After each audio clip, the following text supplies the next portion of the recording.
Hi, everybody. My name is Jordana Barachav, and I do a weekly video on the Parsha called Drink It In. And I am so fortunate to have with me for this podcast episode, Sarah, or AKA Hasidic Hipster. So, Sarah, thank you so much. I feel so honored. I love everything that you do. And I even told you the first time we spoke, you make simplicity, even though it's not simple, you make it look simple. And that's what I think draws people to you, your natural abilities on everything that you do, your look, your posts, everything. So can you tell the audience a little bit about yourself? Where are you from? Just some background, and before we get into the real deep conversations. Yeah, sure. So first of all, thank you so much for having me on this beautiful show. My name is Sarah. I currently reside in New Jersey, but I was born in Paris. My parents are Moroccan. I then lived a very big chunk of my life in Toronto, Canada, and 3 years in Crown Heights. So I'm really all over the place. I have a mix of cultures within me, and that's actually something I love about myself. I never really felt like I belonged specifically to a community, hence why I kind of created my own community online with Instagram. So yeah. So that's how we get the name Hasidic Hipster. Like, where'd you get that name from? That's so cool. So yeah, so the name, well, let's go back. So with Okay. Instagram, I started when it was really just like a regular page. It was a personal page. I started in 2012 when Instagram was just starting to like get there and like be cool. Like back then, Facebook was really just like the thing. Then we moved on to Instagram. So in 2012, I was just posting regular pictures. And then I started just posting really regularly in like 2016. I was like posting regularly, sharing my thoughts, like really no filters on my thoughts and or photos for that matter. Because back then the filters were like really thick. And like if you put on a filter, everyone knew there was a filter. It's not like today where like you can't tell there's a filter. Um, yeah, so I was just posting consistently, and then people just started really resonating with what I was sharing, and I kind of started growing an audience like that. It was pretty organic, and the right people came my way, and that's how I really got to where I am. I do think that I had a few moments, pivotal moments that made me grow like much bigger. I don't Mhm. know if you wanted to save that for another question or if I can just go on. You could go on if you want, if you Yeah, feel it's flowing awesome. that way. Yeah, yeah. So basically, like I had a few videos where I expressed like where I did some like Jewish comedy that went really like gave me like thousands of followers overnight. I would say like my most memorable biggest hit was the Kiki, do you love me? So I dressed up as a Hasidic woman and I did the dance, the Kiki dance. And everyone was really shocked because it's not an image that you show. But when I did that, I didn't have the intention at all to mock Hasidism at all. I'm a proud Hasidic Jew myself, although the Hasidic Jew I represented in the video was not the Hasidic sect that I'm a part of, but it was kind of showing that you can be you can blend both worlds together, and that's really what my name is about: Hasidic and hipster. Olam hazeh, olam haba, yitzir tov, yitzir hara. Just like you physical and materialistic, like you blend the two together. It's not about like rejecting materialism and only insulating yourself and like learning Torah all day long. No, it's about really like blending the two worlds, and that's really the core of my name, Hasidic Mhm. and hipster. Like the core of me is really, I focus on the philosophy of Hasidism, but at the same time, like we're human, we're physical, we have temptations, and merging the two is really what creates this bliss of a world. Wow, I love that. I grew up modern Orthodox. So I think when you grow up modern Orthodox, you have that a little bit within you Yeah. where you're very, very much exposed to the outside world. But through the educational process, through schools, I grew up in Brooklyn, I went to Yeshiva Flatbush, and very strong, heavy in Judaic studies. And in my home, my parents were very much very yashar, very straight people. And Mhm. I had the combination of those worlds like that you're describing. And it's very rare to find, I think, today. I think sometimes people feel guilty about different sides of themselves, But I Exactly. think the way you described it is beautiful, that we are this dual personality, so to speak, not schizophrenic, Yeah. but we have two sides, not, we have two sides to ourselves. And there's nothing wrong with it, to express all those sides. And I think that that's a beautiful, and I love it. I didn't even like, oh, Hasidic hipster, right? Yeah, and I would add to that, not only is there nothing wrong, but actually I feel like we have a duty and responsibility to express those two sides and merge them together because they're constantly living inside of us. Like for me, I really believe the purpose of life is to merge the two together because from the minute we wake up to the minute we go to sleep, we have those two sides battling with each other all day long. Are you going to wear the longer skirt, the shorter skirt? Are you going to eat kosher, eat not kosher, whatever level you're on at the time, wherever you're holding religiously, those two sides are going to be battling at a certain level, even though I don't like to say the word level, but you understand at wherever you're holding at in life. And there's constantly going to be a pull between the two worlds, between the two sides. That's just how it is. And if you don't have that fight, you're not really living. You're supposed to have that fight. You're supposed to feel the battle inside of you all the time. And of course, at the times where you master to bring the two together, that's when, once again, like I said before, you experience eternal bliss. And an example of that, just to be practical, would be, let's say someone loves lavish food. We have a time for that. We have Shabbos for that. We have a time to get dressed beautifully. We have Shabbos for that. And we use it. We use that time to elevate the materialism into a spiritual space for God. Right. So, and also it's the fundamental points of merging the two together is understanding that everything comes from God. It's not, none of it's for us. Even if we think we make all the money, we think we have all these possessions that we own, or it's all ours. It's not. It's from God, and we have to understand that we're just vessels receiving whatever we're receiving, and it's up to us to choose whatever we want to do with those things, either to elevate or to lower. Can I share something with you? I think that's unbelievable that you're saying that. I run a lot of challah bakes. And one of the things I like, my go-to message for a challah bake is about the yeast, and that the message of the yeast is to have the dough rise, because that's really the essence of Judaism, that we're supposed to take every little thing that we have and infuse holiness into it, kedusha. And I tell the audience that you think when I have this apple in my hand, that if I don't make the blessing, I'm stealing from God. Do you ever hear that like myth from when you were younger, right? I'm not stealing from God. God is saying, I'm giving you an opportunity, that this is an apple. And if you make a blessing on it, you just infused kedusha, you just elevated it. I mean, you just gave it something that it didn't have before. And like, that's what made me think of it. When you said a vessel, we are vessels. Yeah. And that, and that's our job, is to elevate as much as we can. And everybody at their own level, everyone at their own stage, everyone at their own step, and not to ignore that other side of themselves. And that's, I think, really the beauty of Judaism. I think you really coined it beautifully. And sometimes that gets lost in certain communities, that because they're so afraid to recognize that part of themselves, and it's shunned. And that's what, it's sad, because that makes it more beautiful when you could connect the two. 100%. And everybody has the two, but it's just having an awareness of the two. Right. That's really the bottom line. So now, like, to go back, when you said, when you started in 2012 and you had this social media platform, it was just like you said, like something personal. Yeah, it was a personal page. Thanks for putting me back on track. So it was a personal page, and I wasn't really doing much on it.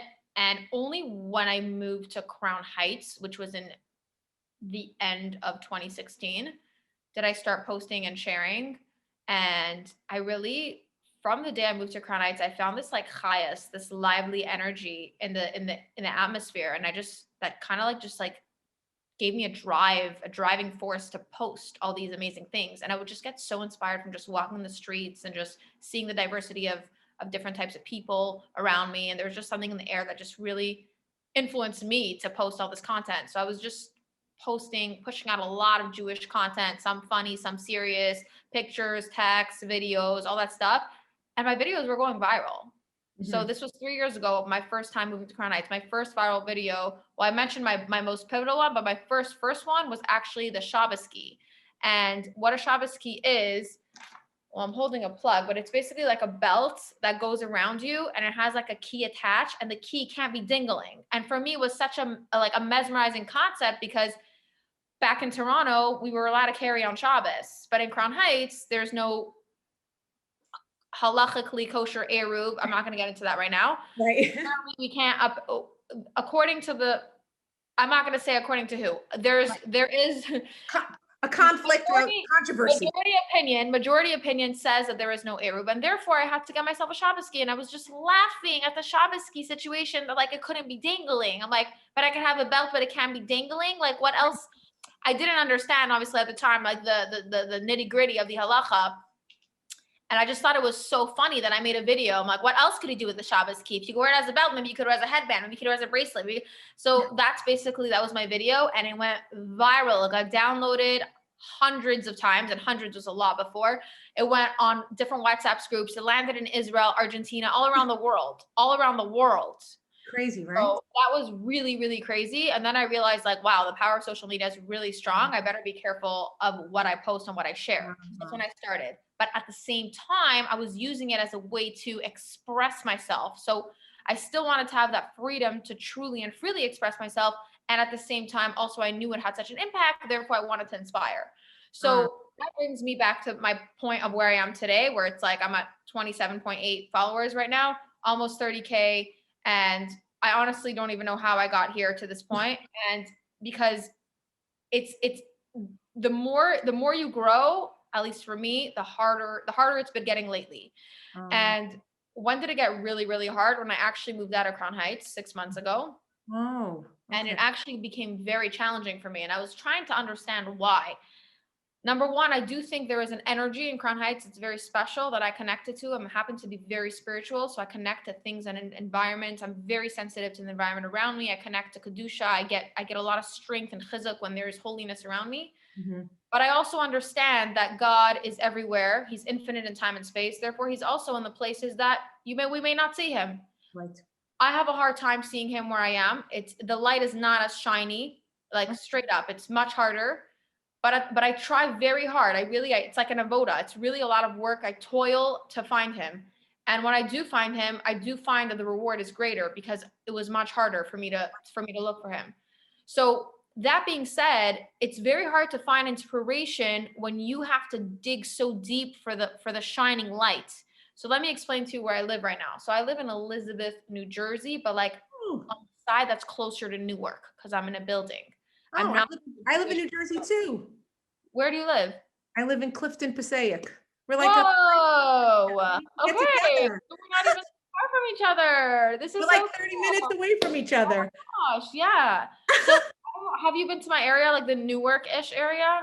No, but okay. I mean, except for the airport. Exactly. I'm 7 minutes from the airport, and like the area is just it's low income, low class, and it's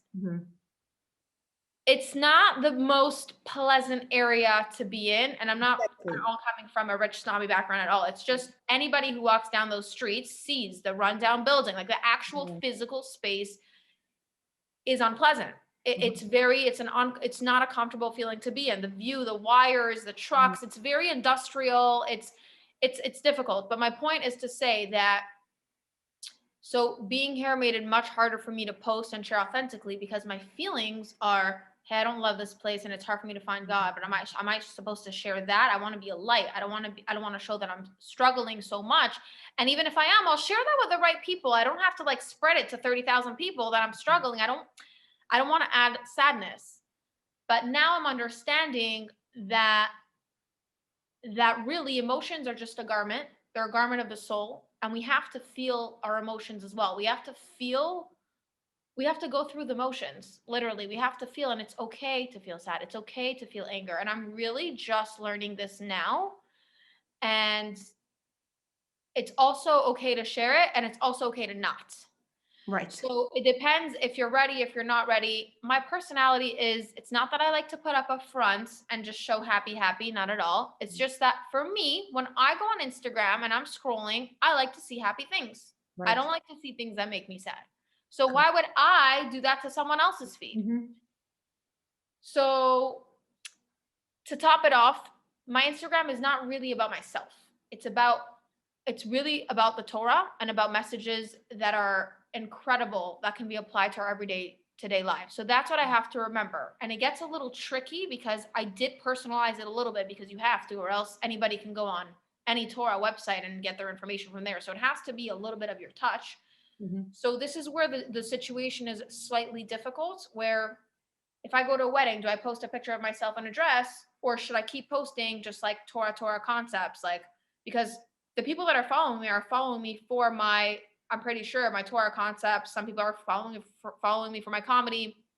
And I could tell what people are following me for, because the beginning of COVID, I had a huge spike in followers, huge, because I was posting really funny TikToks, really funny content. And then when I started posting just Torah, I got less followers, but then a new range of followers. It went down and then back up. So I knew I got a different type of audience. So I post a variety of content. I'm definitely not as niche as I thought I was. I'm niche, yes, that I'm Jewish and all that stuff, but Jewish, Orthodox, but like I have a lot of non-Jews and non-Orthodox people that follow me, and that's perfectly fine. I'm niche, and I'm not even so niche in the sense where it's like just a Torah page or just a comedy page. Right. It's really a blend of comedy, Torah, sometimes fashion, but it's not accentuated. A little bit of tidbits of my life, how to live, really. It's really a lifestyle blog. But yeah, to be honest, it has been very difficult for me lately. And I'll say this right here, because it's, you asked the question, it's a proper platform. It's very challenging for me to, when I'm not in my highest state, it's challenging for me to decide what to share or how much to share, whether things are appropriate to share or not, whether once I overcome the certain challenge that I'm faced with, is that when I share? Do I share through the challenge? Right. I don't really know. So I don't know if you've noticed, but I have definitely been a little slower on Insta. Yes. And I'm just processing. I'm here. I'm doing much more Hidbodedut, speaking to Hashem on my own. I do feel like I'm growing a lot. I'm just not recording my growth process. Can I share something with you? Yeah, please. Okay. So it's just, again, you said something triggered in my mind. In the morning, I am a teacher in a middle school. I'm in year 26. I'm the middle school dean in a school called Yavna Academy in Paramus. Okay. And I just taught yesterday. It's going to blow your mind. You ready for this? It was something that you had said. Ready. When we talk in Sefer Bereshit, you have the story of Rivka and V'yitzatzu habanim b'kirba, and the babies, which she doesn't know it's two, are struggling in her belly. In that same pasuk, in that same verse, she then says, "Why is this happening to me?" She asks the question, like all of us ask. We say, like, when we're going through struggles or trials or tribulations, and we're like, why me? Woe is me, right? And a lot of times people, unfortunately, say we are not allowed to ask that question. Well, you can ask God why. Rivka does it. Rivka asks the question. But what happens is, so one, shows us you're allowed to ask that question. Two, not only are you allowed to, you should ask the question. But the next thing in that same verse, it says that she goes and seeks advice. Right. She doesn't just wallow in that feeling of woe is me, why is me, but she actually goes to seek advice. And according to the Chazal, she goes to Shem Ve'aver. In the pasuk, it says she goes and asks God for advice, but she has a mentor. And that's exactly what you were saying. You were saying, okay, it's okay for me to have these feelings, and it's okay for me to express these feelings. And what I loved also is you said, I don't have to express with everybody. Exactly. But I'm going to acknowledge it, and I'm going to work through it, and I'm going to decide when I want to share it, when I don't want to share it. And that's really a mature, proper way, I think, to do social media. I'm new to this. So I'm like just posting just recently. I would say I just started in 2019 because I went on this trip, and it just like blew my mind, taking women to Israel. And I started posting these videos for them. And my daughter's like, Ima, you're already posting videos for them. Just put it on Instagram, put it on Facebook. What are you doing, Ima? You have it already. 100%. Wow. So that's what I did. But I'm like new. And so I did this podcast to be more informative for myself, just like you are working through your social media, through your own things. And that's what I'm starting to learn, that it's not good to just put something out there just because you're feeling it at that moment. Mm-hmm. That's not responsible. That's not mindful. That's not caring to your audience. Like you said, what do you like to see? You want to see certain things. So why do you have to like share everything? So I really, right when you started talking, I'm like, my brain and my is like twisting and turning. And I'm like, oh my gosh. So really, everything you said really resonated with me. It was like unbelievable, and I feel your frustration. Sometimes when we're in a location, it just throws everything off. But it sounds like you're really doing everything you need to do. So I guess I was going to ask you if there are any obstacles that you've come across. So that was your Yeah. location and your new living is Yeah, my definitely an new living conditions have definitely shifted my mindset. And they say like hashbas is viva, like your the influence of your surrounding is huge on you. obstacle. And in modern psychology, they say that a move is one of the most traumatic things that you can experience in your lifetime. And I've moved multiple times in my life from Paris to Canada. That's a huge move. Right. From Canada to Crown Heights was a huge move, like in culture wise. It's not even about the distance. And then from Crown Heights to here, it's back to a huge move. So it's a constant shift in the mindset, especially for the people like myself who are extremely sensitive to their environments. It has been difficult, but I think it's only for my best. I know it's only for my best because I've gotten so much insight. The fact that I've been a little more distant from Instagram is also a blessing because it means I'm looking more inward, and I'm supposed to be looking inward at this time and what's going on with the world. There's a lot of chaos out there, and maybe it's better that I focus inward and just see what else can I, like, what's coming up for me, what's happening, like letting my insides guide me. And the inside, like it's an neshama, it's a piece of God. It's really letting God guide us at the end of the day. That's really what the insides are. But it's really important to stay connected. And I think that by distancing ourselves from social media once in a while really helps us to stay connected to our true essence. Because unfortunately, I would say another down from social media is that we can get really sucked in, and then we end up like looking at so many different profiles, and we end up questioning our profile and if we're doing something right. Should we filter our stuff? Should we make things look prettier? Should we start questioning a lot of things because we see very curated profiles. Social media, specifically Instagram, is very, very curated. It's a very curated life. Aside for Instagram, I'm on TikTok, and I find TikTok to be much more chill. You don't have to, you could be in a towel out of the shower speaking. Like, it doesn't matter what you are. You be as you are. You don't have to prep, like you're just there, and like there's no competition because it's one big news feed and there's videos coming all around. You know what I'm saying? It's not like, it doesn't go like by page and like, are you following her page? Just look at her page. And like, Instagram is much more like profile based, like the entire profile, like what's the brand of this profile and how do the pictures look? Yeah. So I find that I'm sure a lot of people have this challenge. Like, a lot of the times we want to share and we're doing something and it's so fun, but then like we didn't get the right photo, or like we didn't get the right capture of that moment, so then we can't share. And even that can get frustrating. It's so silly, but then we get frustrated for not being able to capture everything we experienced in a photo. It's and other times, we're not doing much, and then we capture something and it looks like even more than what we're doing. So it's really, there's a lot of misrepresentation on Instagram, I'd say, especially when it's photo based. But when it comes to giving over information, which is what I love to do best, I like to provide really like meaningful educational content for my followers. That's when I find it's connected to my purpose. And that's really what I'm supposed to be doing, because I'm not giving my opinion. I'm just being a messenger. I'm being a messenger of God's Torah and light. And I know that there needs to be more of that on this platform. It's interesting that you had started talking about what the next question that I wanted to get into, and that's posting our personal lives. That's like the big question of the series that I'm discussing. How much should one post of their personal life, should not post of their personal life? Is it something, because on the one hand, when you started off this platform, this Instagram account, it was a personal one, and then it shifted for you.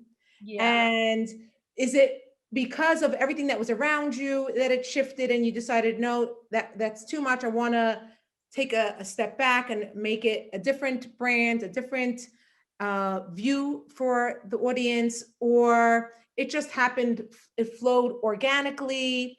Well, like, were you thinking about it?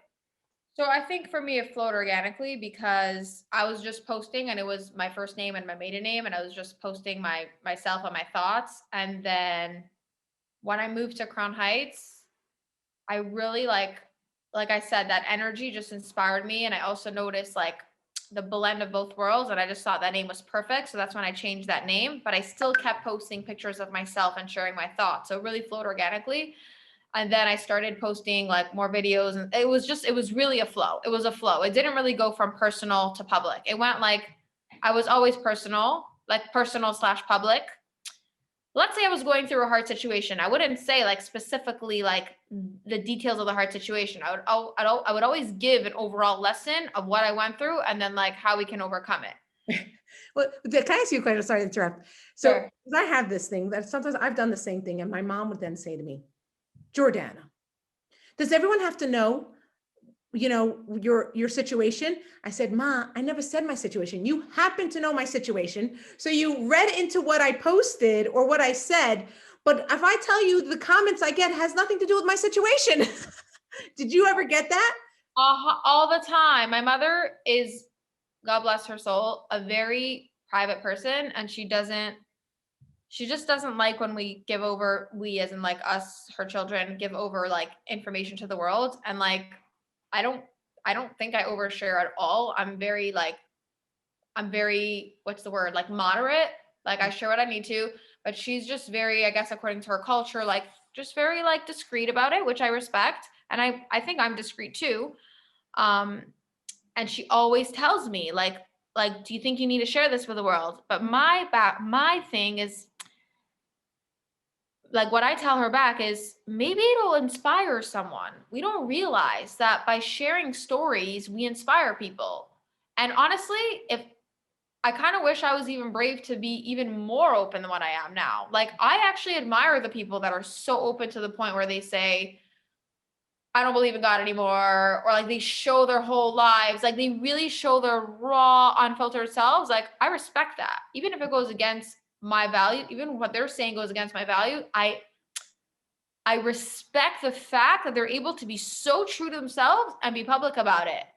Because what's happening with them is that they're going through the challenge and they're sharing the challenge. Yeah. For me, what I noticed is that I'll go through it privately and then I'll share that I went through something and how I overcame that something. So I'm already very vague and I only speak about it after the fact. That's what I noticed in my pattern, Right. which is interesting. There's no good or bad. I'm just saying I do That's admire your the method. people. That's your way. Yeah. Yeah, like I just saw recently a blogger posted that she is going through infertility. She posted all the photos about it and videos and like that's really bold. And you know what? She's probably helping a lot of people that are struggling with infertility and that are so shy or embarrassed to talk about it. Like there is definitely a beauty in speaking about anything. Like God forbid domestic abuse, Miscarriages. addiction. What? Miscarriages. I know that I once read an article Miscarriages. about that and I was like, that's so nice. There's so many people in pain from that and people don't realize Exactly. it. And we don't really like give a space for it because it's like taboo to talk about. But really, I really do admire the people that share publicly. Right. Although once in a while, I do when I see something a little too much, I'm like, okay, that's a little overboard to share. You know, like, but that's everyone has their level of where their overboard is. Everyone has their boundary, you know? So now, could I ask you something? Because you had mentioned that when you were single and then when you got married, do you think things shifted for you when you got married? Like, do you make a conscious decision, have my husband in this video, not have my husband in this video, or it just flows?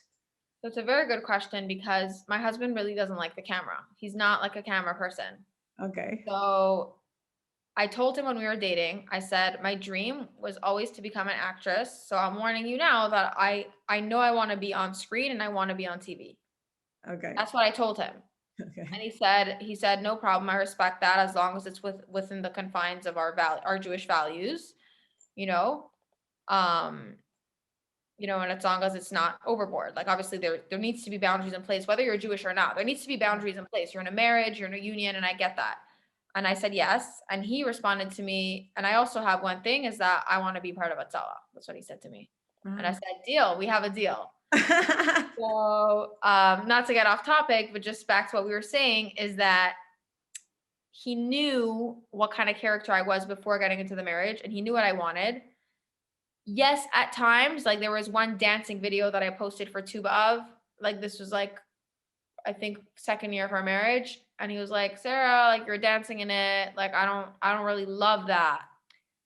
But it's not that, God forbid, he's never controlling about it. Like, he's like, this is your profile. It's your business. It's your life. Like, you do you. But like, sometimes if things bother me, like I'm going to express how I feel, which is totally fair. And I was like, I really like respect that you feel this way, but I don't feel like it's not sneeze. Right. I also, just my background, like I grew up in a religious home, but I went kind of like my own way for a bit. When I went to university and I studied like world religion, Christian Bible, Quran, like I really did my own thing. Um, Meaning like I was also finding myself. So I'm very familiar with both worlds. So that when I came back, I was like, I think it's fine. You know, like I don't like to say I'm about you, like it's complicated. I don't like to label it, but it's just kind of like I had my own phase and then I came back, but I still consider myself as coming back every single day because every single day I make it a point to dive in and to learn and when I don't learn or don't dive in, I'm like, what's religious about me? That's just how I feel. You know, it's like I feel disconnected. For me, my Judaism is my connection to God. So, and connection to God specifically through prayer, which is prayer, communication, whether in my own words or through the Siddur. um and um and also and expressing myself through my talents. I feel close to God because I know he gave me those talents. So when I was doing that dancing video on Tuba Av and I was fully wearing a skirt, fully like dressed, I didn't find it at all. And I wasn't like shaking any, you know, I'm not a sexual type of person. I'm just, it's not my personality. That's not me. It was just more like a chill thing, whatever. It turns out I didn't take it down. And then later, like he started becoming, I'm not started, like he was like, okay, like he got over it. Like it's not a big deal. He knows my personality. Of course, at times, like I'll even like do something and then I'll be like, ooh, I don't know, maybe that's a little insensitive. And I won't even post it. Mhm. Sometimes I get into these modes, I'm really hyper and like I do these things and I'm like, okay, wait, maybe Sarah, calm down, take a breath. Like you're acting out of your emotions and like maybe it's not so appropriate to post. Like I have to remember also, out of my whole audience, there's men. There are men watching. It's not a female only account. Right. And I don't know who's watching. It's not only just men. Like I don't know who's watching. What are they doing with my stuff? You know, it's kind of creepy to show. Recently, you're able to start seeing like who saves your photos, who sends what to who, how many shares, and like it makes me question when I get something shared like over 100 times. Like, why did that get shared over 100 times? You know, see the arrow underneath your thing? It's like, is it too, like, is something too revealing there? Like, what, like, is it me or is it meaningful content? Right. It's important to question and to see, like, you're never going to get the actual answer, but it definitely gets me thinking. Mhm. And including hate messages and nasty comments or even comments, sexual comments, you know, like I really stop and I re-question where I'm holding. I like kind of reset myself Right. and So ask now, myself if I'm going in the right direction. Because yeah, at the end of the day, my page is not to show off. And I think that's the fine line. Instagram is a platform we feel like, you know, like we feel pretty, like I want to feel good. Let me post something and get likes. But really it's not about that. Like what are you sharing with the world? That's really what it's about. right. You don't need the outside validation. You want to show something soulful. So if I could like give like a final question, and this is what I like to give. It's like when you look back now, you've been doing this for some time now. What would you say was a regretful moment? And what would you say would be your proudest moment from being the Hasidic hipster? Wow, that's a really good question. A regretful moment.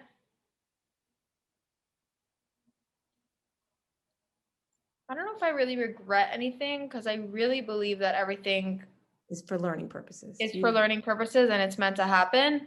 Right. But I do question at times why I even started in the first place. I question the whole thing sometimes because why do I question it? You lose a big part of your privacy. Right. That's one. Number two, people think they know you when they don't. Right. There's much more than just the page. And unfortunately, not everyone has different layers to them, but not everyone can go so deep. So some people are living on the superficial Instagram realm. A lot of people are, unfortunately. And I didn't realize that until I started speaking to people more and more. And like the gossip at the Shabbos table is which Instagrammer posted what. And like, it's so not what I want to be a part of. I don't want to be part of that conversation. I don't want to be that because I don't want it to be about me. I want it to be about what I'm giving. So that's the one biggest like struggle it's not really a regret. It's more like I'm still trying to work on it. How could I make it less about me and more about giving? Okay. So my Beautiful. regret, it's not really a regret, but it's more like, it's a question I ask myself all the time. Like, is it really worth it?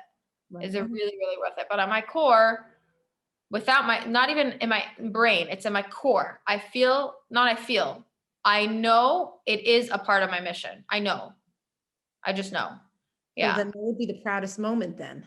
Yeah. So my proudest moment is a few different occurrences, but I'll just name one. When I went to the Ohel, and this girl wearing jeans, the Ohel is the Lubavitcher Rebbe's caver, and this girl like wearing jeans like runs up to me, gives me a hug, and she's like, "I'm here because of you. I'm here because of you. I'm becoming from. I'm going to learn in this women's seminary, and like your Instagram really inspired me." And like I always thought religious people were like so nebby and like so like nerdy, and like I really like you really gave me a new perspective on religion. So that really is like a proud moment. And actually just recently, another proud moment, I've been speaking to this guy. I mean, I speak a lot to different people in my DMs, and I don't know who's a guy, who's girl, who's what. Like sometimes the names, you don't know. Correct. And I didn't realize I was in communication with this person for 2 years, on and off, obviously on and off, not every day, but for 2 years. And he shows up on my Zoom shear, and I got to see him for the first time 2 months ago. And what does he tell me? I was talking about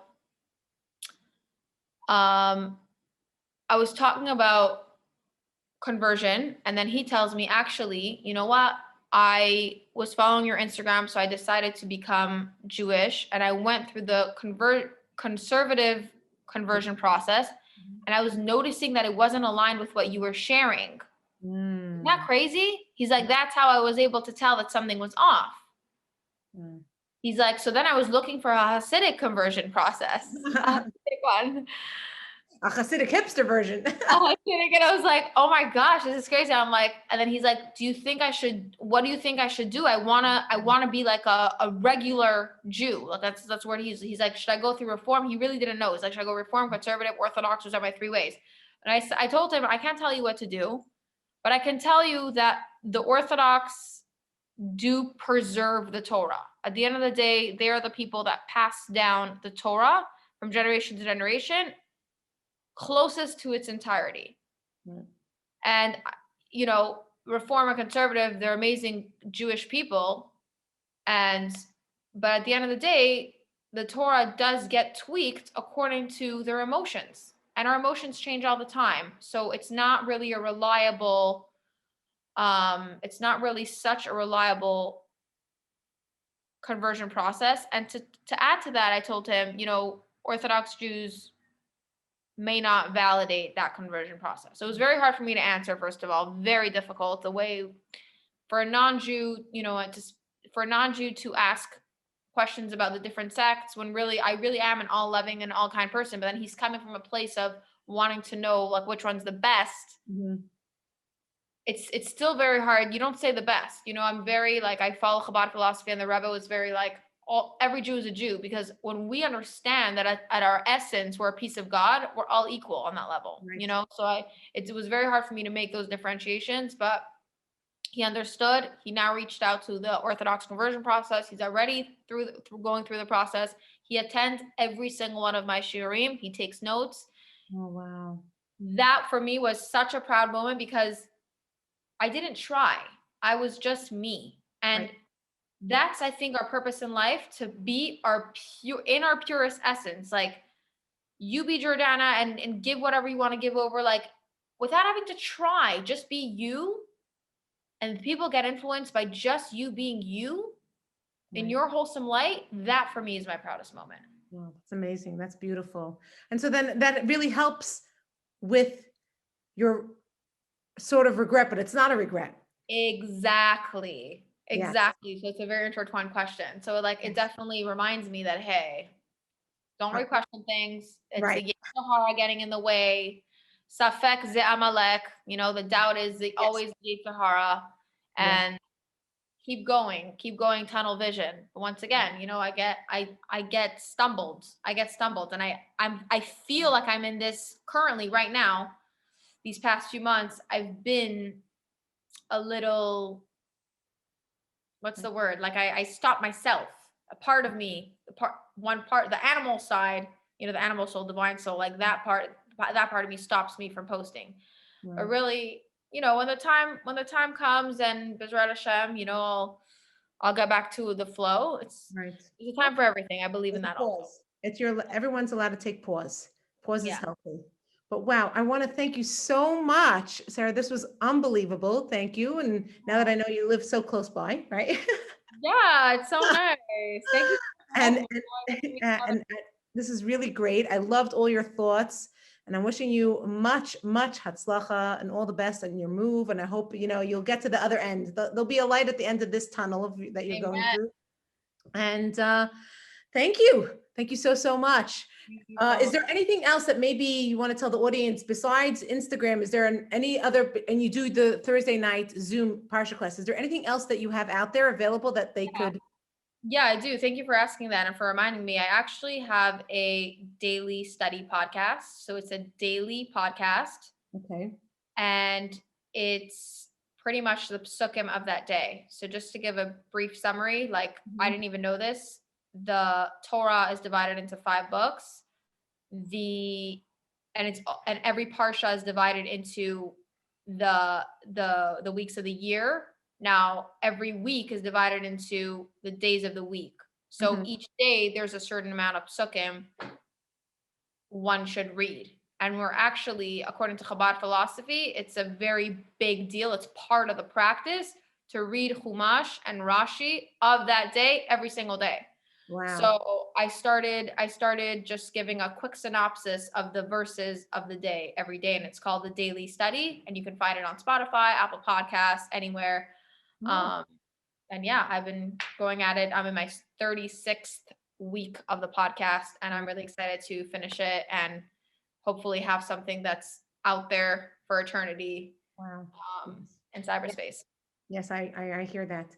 Thank you so much. Thank you, thank you, thank you. Have My a pleasure. great, great Thank rest of you your so much day. for having me. Oh, my pleasure.